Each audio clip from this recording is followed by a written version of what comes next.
Yung iba nagsisigaw na, revolusyon na lang. Grabe, no? Ano ba? Wala walang ano-ano yung ating administration. Hindi nila nababasa yung nararamdaman ng mga tao. Maraming nagme-message sa akin, maraming nakakausap. Sabi, wala na talagang pag-asa kundi mag-ano na lang, magrevolusyon. Yun yung sinasabi ng mga tao. Kaya, hindi tayo may gawa niyan Sila. At ang sinasagot nila para tumahimik, inciting to sedition, inciting to revolution, at saka cyber libel. Sige pa, gawin nyo pa para mapuno. Salamat, maraming salamat kay NBI Director Matibag. Buti na lang, nailagay nyo dyan si Matibag para madali kayo. Madali kayo dahil sa kapalpakan ng inyong NBI Director, sirang-sira ang agency ng NBI, nakikita ng AFP at PNP, pinapanood nila ang NBI kung paano pumalpak at sinasabi ng AFP at PNP, kontrakiso, buti na lang hindi tayo yung nagamit, Kung tayo, tingnan mo, sirang-sira, minumura ng taong bayan. Thank you. Sa genius na nag-appoint kay Matibag, meron man kayong balak, ay yung balak ninyo nagbabackfire sa mga ginagawa nyong kalokohan. Okay, no. So, yun ang topic natin. Topic natin ay yung mga posting ni Commander Panadero, no? Commander Panadero. Gusto ko lang i-share sa inyo para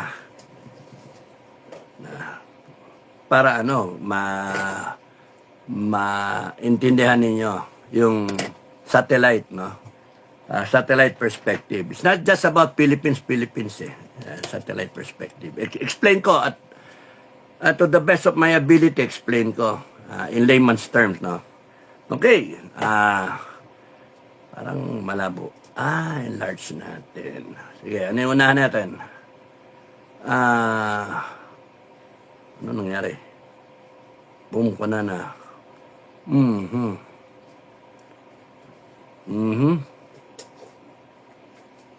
Anong kaganito to? Alina, ready ka na More. Okay. Simulan natin sa umpisa. Ito. Okay. Panadero. Pinost niya, When PNP troopers dressed in full battle gear and were heavily armed, led by General Torres, stormed into the KOJC compound to arrest Pastor Kibuloy, BBM stated the troopers were not armed. Di ba, Sabi niya, walang armas. 5,000 pulis o 6,000 pulis. Wala namang armas dun. Videos taken of the incident showed BBM was lying. Sisinungaling daw. When the same General Torre arrested former President Rodrigo Roa Duterte, bundled him on a plane hired by the Office of the President that flew him to the ICC at The Hague, allegations of Duterte's being manhandled and deprived of due process were dismissed by the palace as being unfounded despite videos showing the contrary. Kitang-kita na sa mga video, di ba? Bisigaw na yung pamilya ni Digong bastusan talaga doon. When the NBI team led by the Director Matibag, accompanied by Antonio Trillanes, napapanood pala niya si Antonio Trillanes, proceeded to arrest Senator Bato de la Rosa at the Senate building, BBM again claimed there were no armed NBI inside the building. And dami nga nagpo-post ngayon, di ba? Na armado talaga. Pukpukan. Kasalanan ni Aplaska. Ay, mga ungas tong mga to. Videos posted on social media showed the NBI armed and in full battle gear inside the building. Foreign and local news correspondents reported the same. Again, BBM was caught lying. So ang tema, sinungaling ka, BBM. I sent videos of the incident to U.S. President Donald Trump. Magaling talaga ito si SFGF na Commander Panadero. I sent videos of the incident to U.S. President Donald Trump. BBM's denials of wrongdoing were also reported by international media. In all three cases, BBM was the one who decided the police and NBI would need clearance from President Marcos to proceed on delicate operations, like arresting a former president and a senator of the Republic. Tama ka naman doon kasi co-equal branch at saka dating presidente, Senate, tsaka dating presidente, hindi basta-basta gagalaw ang PNP o ang NBI para hulihin ang isang tao na high value. Ha? May pangalan. May estado. Senator Bato de la Rosa, binoto ng taong bayan. Alangan naman huhulihin siya ng isang NBI na singaw, no? Na inapoint lang, langaw, pinadapo lang, and inappoint lang siya ni BBM. Siyempre, tatanungin niya, bossing, ano gagawin ko? What is your guidance, sir? Ulihin mo na. Saksak mo na sa aeroplano. So, yan, dinay-deny, no? So, na ako tumigil. Okay. So, kailangan may basbas ng presidente na sinasabi niya, hindi niya binasbasan. Okay. This is standard operating procedure in the case of the Bato arrest. BBM denied giving such an order. Hindi ako, wala ko alam dyan. Hindi ko alam yan. Hindi ko inutusan yan. An NBI member of the team told BBM sister, Senator Amy Marcos, mamalasin to, nalustok ko. It was her brother who gave the direct order to them. So how do you give a direct order? Either harap-harapan or by cell contact na. Direct order to them to arrest Bato de la Rosa at whatever cost, even if someone died. Ulitin ko. Senator Amy Marcos, sinabi niya, it was her brother who gave the direct order to them to arrest Bato de la Rosa at whatever cost, even if someone died. A firefight later ensued. Alam natin, nakita natin, nandun ako sa Senado, sa labas, na minomonitor namin, between the security force, sila Plaska, of the Senate and the NBI, na nagputukan. The firefight and the gunshots were recorded on the CCTV of the Senate building. BBM denied they had occurred. How can you trust a president who continuously lies to his people? I ask Trump. Ibang klase ito si Panadero, ha? Tinanong niya si President Trump. Mabuhay ang SFGF. Mabuhay ang SFGF. Meron tayong Commander Panadero. Maraming salamat, Commander Panadero. Bong Marcos is a drug addict like Zelensky.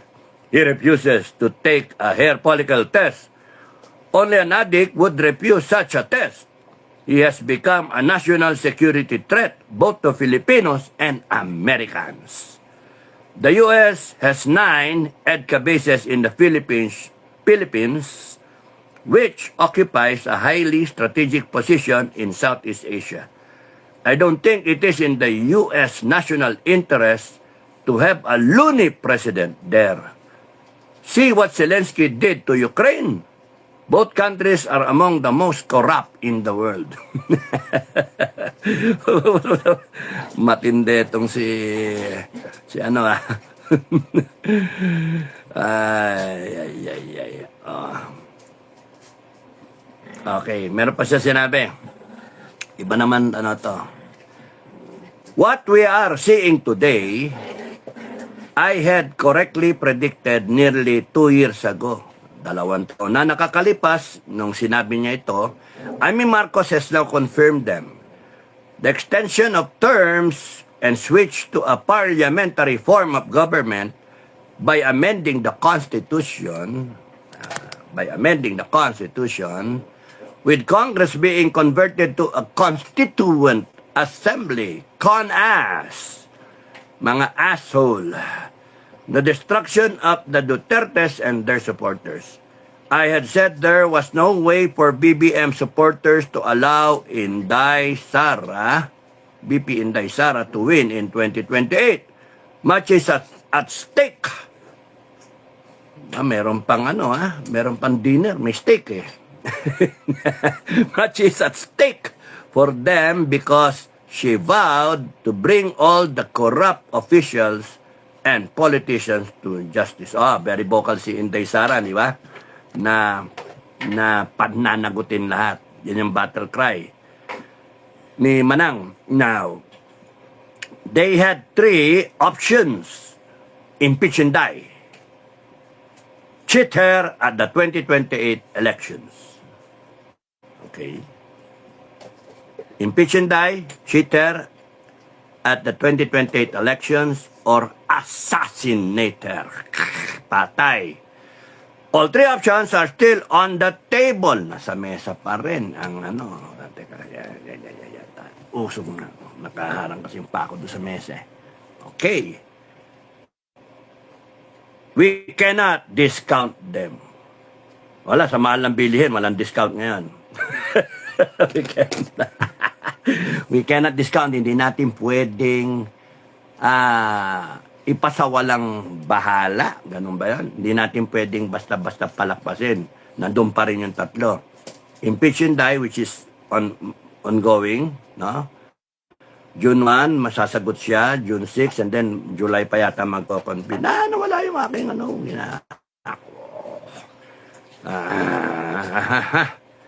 Tapos, kaya kinakailangan na tayo, nagmamasid tayo na. First, impeachment. For this, they will need to control Congress. Nagawa nila yon. BBM supporters already control the lower house, which voted the articles of impeachment to transmit to the Senate that will conduct the trial of Inday Sara.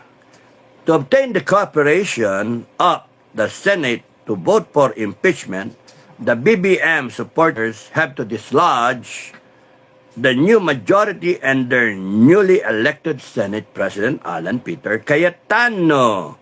Thus, the arrest of Bato de la Rosa, who will be shipped to the ICC at The Hague, the filing of charges of plunder and bribery by the Ombudsman on Rodanto Marcoleta, the pressure being applied on Manny Villar by the DOJ, investigating him for alleged market manipulation, yung tatay, insider trading and distorted share prices of his land holdings to get the 2 Villar senators to return to the former majority of toppled Senate President Tito Soto.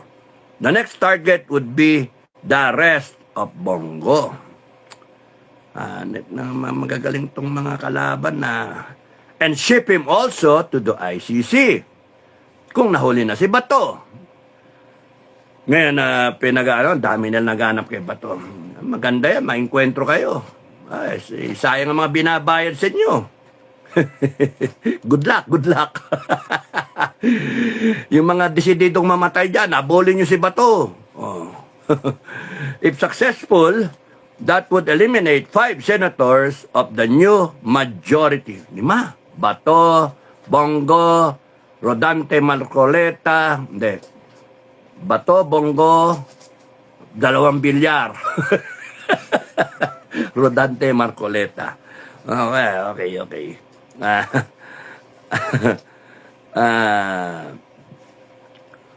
Pucha, patay tayo. And give BBM enough votes to topple the current Senate President, Cayetano. Elect a new president favorable to him and more than enough Senate votes to impeach Inday Sara. The fallback position in event they lose control of the Senate is always the COMELEC. Okay. Una, pagka nawala yung 5, 13 minus 5, 8 na lang. Kahit magbotohan yan, meron ka ng 11 sila. 11 impeach. Ngayon, pagka ma-pressure yung iba doon, 2 lang kailangan nila, doon sa 13, 2 lang, para maging 13 sila. Tapos na Inday Sara, impeach. So, ang question dyan, mag-hold the line ba yung 13 o mape-pressure? Hanggang kailan sila mape-pressure?